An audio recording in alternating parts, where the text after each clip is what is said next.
Foto maupun video seperti ini tersebar di internet memperlihatkan bagaimana wanita-wanita Yahudi memakai penutup kepala yang serupa dengan jilbab, bahkan ada juga yang memakai cadar gitu ya. Foto dan video-video ini membuat sebagian orang dengan gegabahnya menyimpulkan bahwa katanya jilbab dan cadar itu sebenarnya sudah digunakan oleh orang Yahudi yang kemudian ditiru oleh orang Islam. Contohnya seperti tulisan Profesor Sumanto Al-Qurtubi ini, seorang yang mendeskripsikan dirinya sebagai seorang antropolog dan budayawan. Pada artikelnya itu, ia mengklaim bahwa hijab atau jilbab itu adalah syariatnya Yahudi yang kemudian diserap oleh Islam. Alasan yang ia gunakan sebagai argumen adalah berdasarkan foto yang tersebar di internet dan fenomena kontemporer dalam komunitas Yahudi. Namun dia tidak menjelaskan bagaimana posisi syariat hijab ini dalam agama Yahudi itu sendiri. Tidak ada ayat Taurat yang dikutip, juga tidak ada bagian Talmud yang diambil. Ini mengindikasikan bahwa klaimnya itu tidak dibangun atas dasar riset yang mendalam, melainkan atas dasar asumsi semata dengan premis yang digunakannya adalah bahwa karena itu dipakai oleh orang Yahudi dan agama Yahudi lebih tua dari Islam, maka dengan alasan itu, apapun yang serupa dalam Islam dengan agama lain, khususnya Yahudi, maka itu dianggap sebagai bentuk tiruan.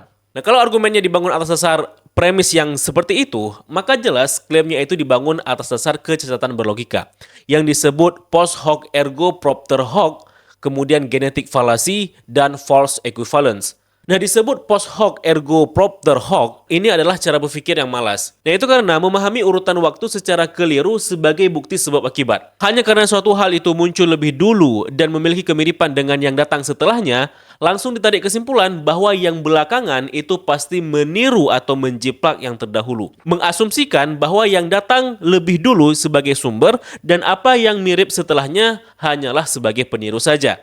Nah, argumen ini itu cacat karena secara sembrono mengabaikan semua variabel dan kemungkinan lainnya gitu ya. Yang kedua itu disebut genetic fallacy, yakni menyerang validitas syariat hijab, syariat jilbab bukan dari esensinya dalam ajaran Islam, melainkan dari dugaan asal-usulnya. Klaim bahwa itu hanya tiruan adalah cara untuk mendiskreditkan suatu ajaran dengan penunjuk pada sumber yang dianggap mendahuluinya, tanpa membahas makna, tujuan, atau landasan teologis dari ajaran itu sendiri. Yang terakhir adalah false equivalence, yakni mengekuivalenkan atau menyamakan perintah menutup aurat dalam Islam dengan perintah serupa dalam Yahudi dengan mengabaikan perbedaan fundamentalnya dan tanpa mempertimbangkan hal-hal mendetail antara keduanya seperti status hukum, sumber perintah, tujuan, dan konteks antara keduanya gitu ya.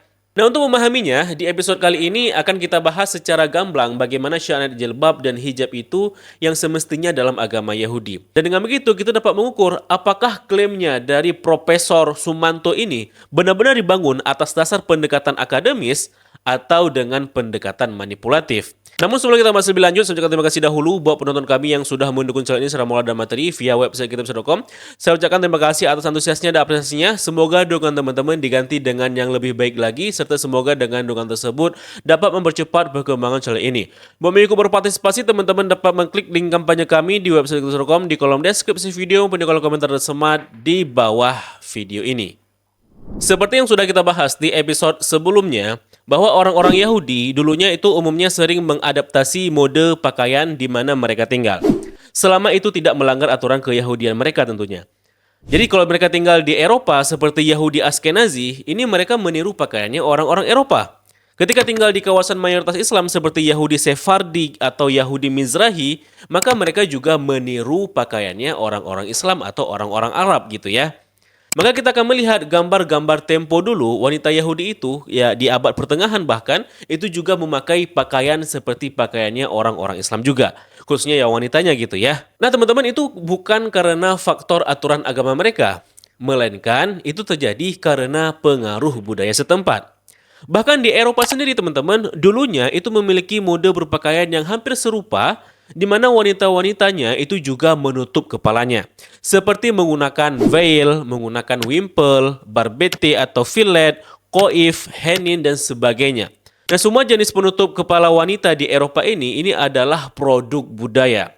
Namun di masanya gitu ya, ini juga didasari atas dasar motif agama juga gitu, yakni agama Kristen seperti yang disebutkan dalam 1 Korintus pasal 11 ayat 2 hingga 16. Dan tentu orang-orang Yahudi di Eropa atau Yahudi Askenazi itu juga memakai mode yang berpakaian yang seperti itu. Dan tentunya bukan karena mereka mengikuti ajaran Kristennya, tetapi karena mode berpakaian begitu mengakomodir aturan dalam agama Yahudi dan dapat berbaur dengan masyarakat sekitarnya juga gitu ya. Begitu pula ketika mereka tinggal di kawasan Muslim seperti Yahudi Sephardi dan Yahudi Mizrahi, jilbab dan cadar itu juga dianggap mode pakaian yang juga mengakomodir aturan kesopanan dan berpakaian wanita Yahudi yang sudah menikah. Jadinya mereka meniru mode berpakaiannya orang Islam seperti jilbab bahkan juga cadar. Nah, bukan karena itu adalah aturan agama mereka gitu ya, melainkan karena mode fashion ketika itu. Nah, kenapa seperti itu? Jadi teman-teman, hal ini dapat dipahami bahwa dalam Yahudi itu tidak memiliki konsep aurat yang seperti dipahami dalam agama Islam. Ya, dalam Yahudi memang ada istilah yang mirip ya yang disebut dengan erwah, di mana ada bagian tubuh khususnya wanita yang tidak boleh diperlihatkan. Nah, aturan erwah ini kemudian dikemas dalam sebuah konsep yang lebih besar yang disebut zeniut, yakni aturan kesopanan dalam Yahudi. Nah, perlu dipahami lagi bahwa konsep aurat dan erwah bagi wanita dalam Yahudi, khususnya tentang aturan bagian tubuh yang boleh terlihat, itu sangatlah berbeda ya dengan syariat Islam. Karena dalam Yahudi, rambut wanita itu pada dasarnya bukanlah aurat. Nah, oleh karenanya, wanita-wanita Yahudi itu pada umumnya tidak menggunakan penutup kepala atau bahkan semacam jilbab yang kita kenal saat ini. Nah, hal ini teman-teman dikecualikan bagi wanita Yahudi yang sudah menikah. Karena teman-teman ada aturan yang mengharuskan wanita itu menutup rambutnya setelah menikah. Di mana hal ini berdasarkan tafsiran dalam Taurat pada Bilangan pasal 5 ayat 18 dan Talmud pada Ketubot 72a sampai 72b. Tapi perlu dipahami teman-teman bahwa dalam Taurat itu tidak disebutkan secara eksplisit seperti dalam Al-Quran yang memerintahkan untuk menutup aurat khususnya rambut bagi wanita. Seperti yang disebutkan dalam surah Al-Ahzab ayat 59 gitu ya. Nah, dalam Yahudi, aturan menutup rambut bagi wanita itu didasari pada pemahaman tafsiran ayat Taurat yang sebenarnya tidak juga eksplisit. Ini karena dalam Bilangan pasal 5 ayat 18 teman-teman yang menjadi sumber rujukannya itu tidak memerintahkan secara langsung mengenai menutup rambut bagi wanita yang sudah menikah. Melainkan pada ayat ini teman-teman itu menceritakan bagaimana wanita yang sudah menikah kemudian dilepaskan penutup rambutnya dengan sengaja karena diduga melakukan zina. Nah, dari ayat ini kemudian ditafsirkan dalam Talmud Ketubot 72a dan 72b dengan landasan logika seperti ini. Jadi jika tindakan membuka rambut seorang wanita sesudah menikah adalah bagian dari ritual untuk mempermalukannya di depan umum, maka ini secara tidak langsung memberitahu kita bahwa dalam kondisi normal dan terhormat, rambut wanita yang sudah menikah haruslah tertutup seperti itu.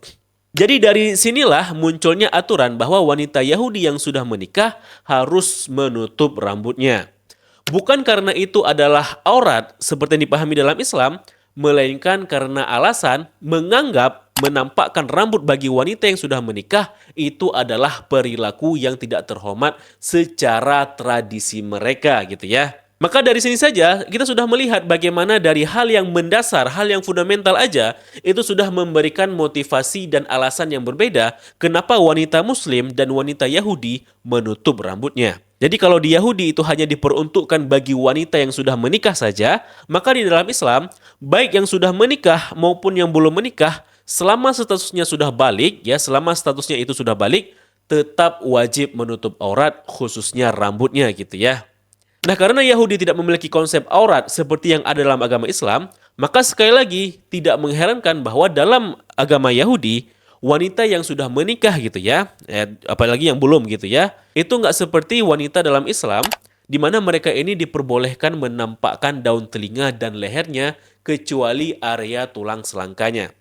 Seperti yang teman-teman lihat ini ya, karena kan yang diharuskan itu menutup rambutnya aja. Maka ya yang ditutup itu ya rambutnya aja gitu ya. Telinga dan leher itu nampak ke publik itu tidak mengapa menurut mereka.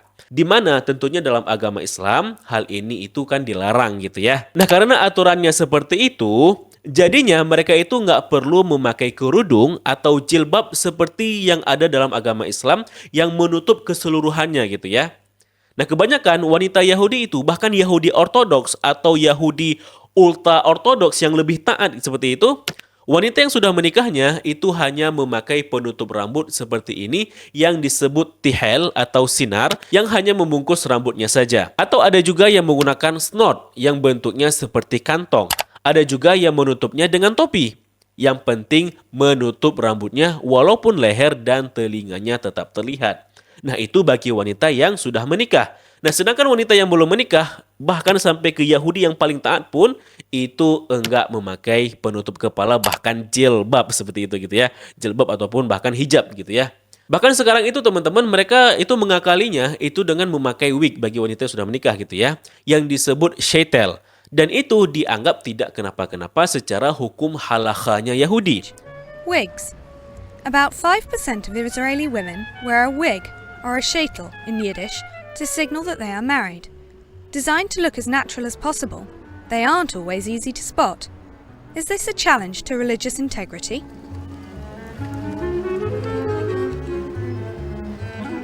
Dan tentu kebalikannya di Islam, pengakalan hukum seperti ini itu tentunya dilarang dalam hukum syariat Islam gitu ya.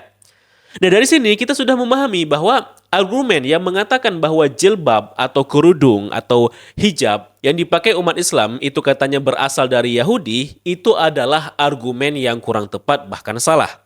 Kebanyakan mereka-mereka ini hanya melihat gambar dan foto saja, lalu menyimpulkan secara prematur tanpa memahami secara mendalam dan fundamental bagaimana hakikat sebenarnya.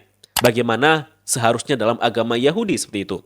Maka nggak heran, orang-orang yang berpikir dengan cara nalar yang rendah dan pendek seperti ini cenderung akan mengatakan semua kesamaan atau kemiripan dalam sebuah agama itu berarti hasil contekan atau meniru, tanpa memperdulikan variabel-variabel lain kan gitu ya. Nah, sekarang pertanyaannya, lantas kenapa sekarang ini ada Yahudi yang memakai jilbab bahkan cadar seperti orang Islam? Seperti yang muncul di internet ini kan gitu ya.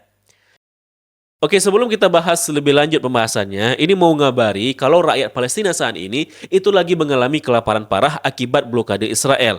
Jadi, mari dukung untuk memberikan bantuan kepada mereka. Dan untuk penyalurannya, kami itu bekerja sama dengan NGO internasional, yakni Human Initiative, di mana sebelumnya kita juga sudah berhasil menyalurkan donasi kepada pengungsi Palestina.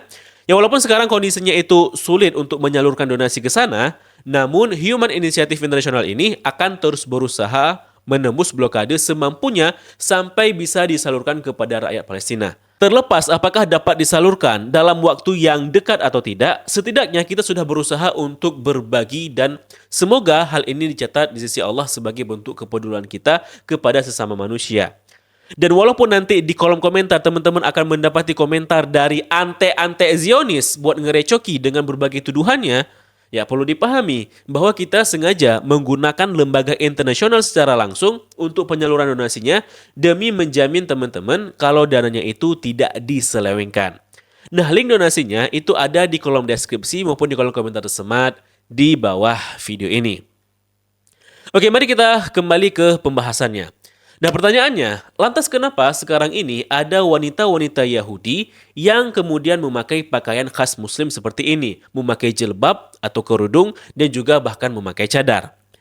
Nah, ini jawabannya adalah terkait soal penafsiran mereka terhadap nilai kesopanan dan soal siapa yang paling taat dan paling benar mengikuti ajaran Yahudinya. Ya, seperti yang sudah kita bahas di episode-episode sebelumnya, bahwa Yahudi itu terbagi dalam beberapa spektrum. Dari yang paling liberal hingga yang paling taat gitu ya. Jadi teman-teman, ada dua komunitas dalam sub Hasidim, sub kelompok Yahudi ultra ortodoks yang super taat, di mana dua kelompok ini oleh komunitas Yahudi ultra ortodoks sendiri itu menganggap mereka ini adalah sekte super ekstrim yang terlalu melampau ya, yang terlalu ketat gitu dalam penerapan agama gitu ya. Jadi menariknya teman-teman, kalau kelompok ultra ortodoks dari kalangan Hasidim aja itu sudah dianggap super ekstrim oleh komunitas Yahudi lainnya, maka dua kelompok ini bahkan dianggap ekstrim juga oleh kelompok Yahudi Hasidim. oleh kelompok Yahudi ultra-ortodoks yang mereka aja udah dianggap super ekstrim gitu ya. Nah, bayangin nggak tuh? Nah, dua kelompok itu, yang pertama adalah Neshot Hasalim, atau juga dikenal sebagai Frumka, yakni pengikutnya rabi wanita yang bernama Bruriah Karen. Nah, Frumka ini teman-teman bukanlah nama yang mereka berikan, melainkan nama yang diberikan oleh komunitas Yahudi lainnya kepada mereka. Nah, kata Frumka ini itu tersusun dari dua kata, yakni Frum yang artinya soleh dari bahasa Yiddish, yakni bahasa Ibrani yang bercampur bahasa Jerman oleh Yahudi Askenazi seperti itu, dan yang kedua adalah Burqa yang dari bahasa Arab. Nah, dari sini aja itu sudah membuktikan bahwa ini bukanlah milik Yahudi. Karena faktanya tidak ada nama spesifik dalam Yahudi untuk sebutan pakaian ini, sehingga mereka harus mengadopsi istilah yang dikenal dalam tradisi Islam, yakni burqa gitu ya. Jadi para wanita dalam kelompok ini itu mengenakan berlapis-lapis selendang atau kain tebal yang disebut shawl dalam bahasa Ibrani yang berwarna gelap, ya biasanya itu warna hitam atau biru tua. Nah, pakaian ini itu menutupi mereka dari kepala hingga kaki, sepenuhnya menyembunyikan bentuk tubuh dan wajah mereka. Tujuannya itu adalah untuk mencapai level kesopanan tertinggi dengan menghapus kehadiran fisik mereka di ruang publik. Nah, mode pakaian mereka itu adalah bentuk interpretasi aturan kesopanan yang super ketat dan ultimate dari hukum Yahudi itu sendiri. Nah, secara stereotip mereka ini juga dikenal sebagai jamaah ibu-ibu pengajian garis keras gitu ya.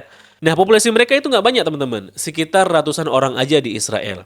Dan mereka ini sering mendapat kecaman dari para rabi Yahudi ultra-ortodoks mainstream karena dianggap berlebihan dan menyimpang dari tradisi Yahudi yang sebenarnya. Nah, kelompok yang kedua teman-teman itu adalah Leftahor. Nah, ini adalah kelompok yang didirikan oleh Shlomo Helbrands dan populasinya biasanya di Kanada, Guatemala, dan Makedonia Utara.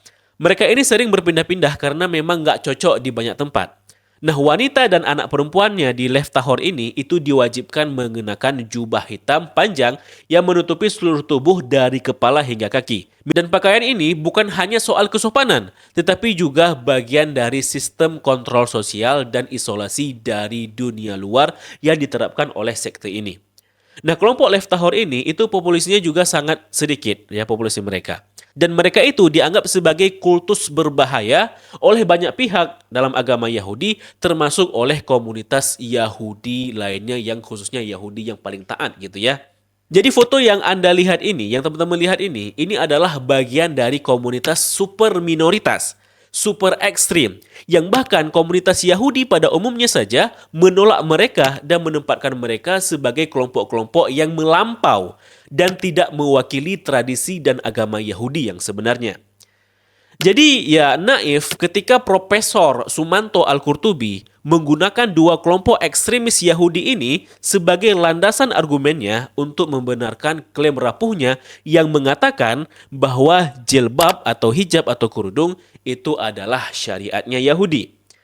Jadi bagaimana bisa dia mengasosiasikan jilbab sebagai syariat murni Yahudi dan mengasosiasikan dua kelompok ini sebagai perwakilan Yahudi? Ya seperti yang sudah kita jelaskan, dua kelompok yang digunakannya sebagai alasannya sendiri itu merupakan kelompok yang ditolak oleh umat Yahudi pada umumnya.